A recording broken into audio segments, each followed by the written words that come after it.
The truth for success. We saw by the truth without proof, that many people add something as truth, because they like an individual or idea. But usually this individual or idea is linked to success. Thus, the importance of something is not in the fundamentals that support an idea, but in the speaker, or the success of the speaker. Usually, success is currently linked to entertainment, and relaxation of ideas. Success should never be the foundation for accepting an idea. In history, great crimes were developed for the success attributed to a leader. And success is a normal tool for groups to dominate the masses. As the education system addicts the student to be attached in which an individual has the knowledge by position. As it happens when the student defines that the teacher has knowledge merely for being a teacher, then the child grows up with this inner construction. That position, or success, defines the credibility of what the individual talks about.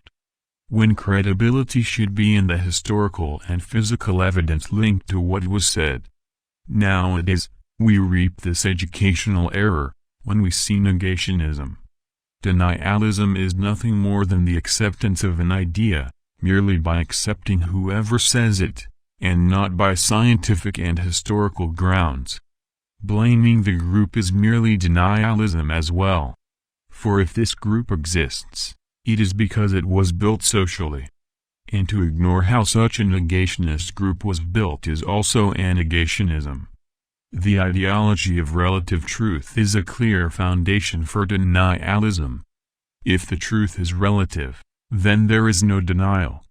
For any truth that I quote would have the same validity as the truth that another quote. Thus, the idea of absolute truth is necessary for the concept of negation to exist. And if you consider the concept of absolute truth, then the concepts of relative truth lose their meaning. And so the question is the truth absolute or relative? And in this education is lost, because it is taught to follow medicine and the physical sciences. The concepts of relative truth are destroyed, but it is determined that each group lives according to their ideologies, and these ideologies are true, so this education generates the negationism. In fact, current education is much more linked to ideologies of relative truth, which generate negationism, since the physical sciences must also be relative truths. Thus, creating a dichotomy between absolute truth and relative truth in the child's mind in the educational concept will generate negationism.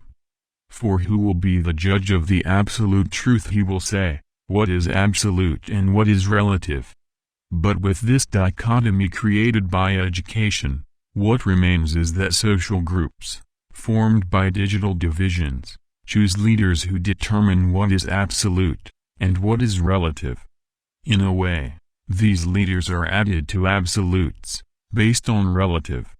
Education generates the fundamental idea to the child that the truth is relative.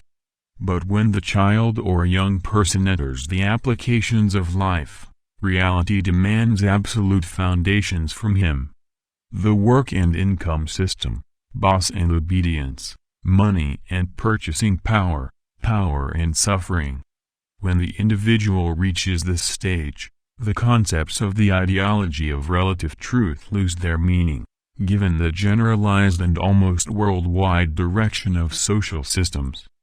Thus, this vacuum between relative truth and absolute truth has to generate a direction, because society generates a path, which makes the education learned to be a liar in the idea of who acquires this vacuum. And so, each individual who is this vacuum, seeks a successful individual, because he considers that he found in practice the way to win, and that education is merely a lot of lies that do not prepare for reality. And so, denialism is the quest not to return to that vacuum, and thus seeks to justify its leader until the moment when its search for justification collapses, and again such an individual enters the vacuum and in disbelief. Logically, Every educational system tries to exempt itself from this concept of generating the incompatibility of the absolute and relative truth in the minds of children. But if you look carefully, today's education strongly generates this dubious concept, with the most accentuated direction for relative truth. The current youth tries to remain in this concept of relative truth, while his money stock allows to pay for the relativization.